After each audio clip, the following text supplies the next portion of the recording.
La e-sécurité. Commençons par l'essentiel. On ne peut parler d'e-sécurité sans parler d'Internet, le grand réseau de transport d'informations. Imaginons. Ainsi, un peu comme des camions, les courriers électroniques.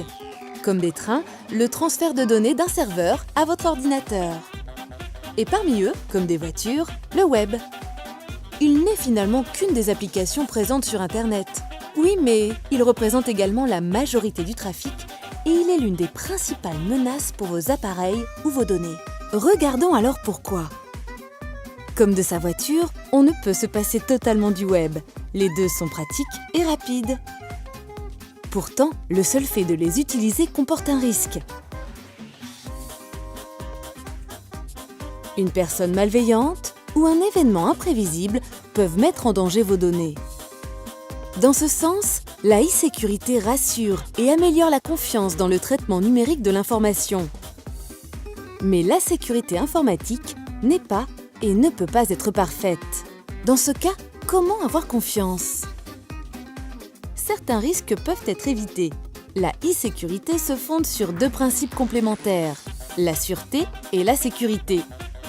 La sûreté est le principe selon lequel le document que vous cherchez ou le virement bancaire que vous effectuez se réalise, qu'il n'est pas corrompu et qu'il est conforme à vos attentes. La sécurité, quant à elle, est la capacité à résister à une action malveillante.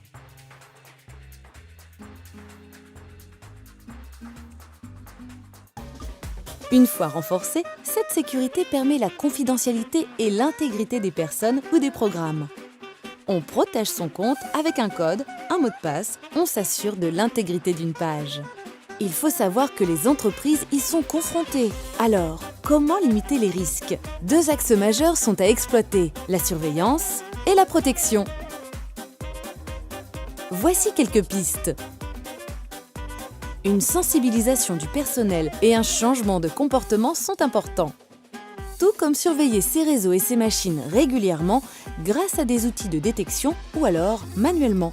L'une des meilleures façons de se protéger consiste à contrôler ses entrées et à cloisonner le réseau de l'entreprise avec des politiques de sécurité différentes. Par exemple, une zone démilitarisée permet de créer une zone tampon entre le réseau interne de l'entreprise et celui d'Internet. Depuis l'extérieur, on ne peut avoir accès qu'à la zone démilitarisée, pas au réseau local. Aujourd'hui, nos comportements en termes de stockage changent. Et bien que la e-sécurité se perfectionne avec le temps, les menaces mutent également. Mais c'est finalement en ayant conscience des dangers qu'on évalue au mieux les risques.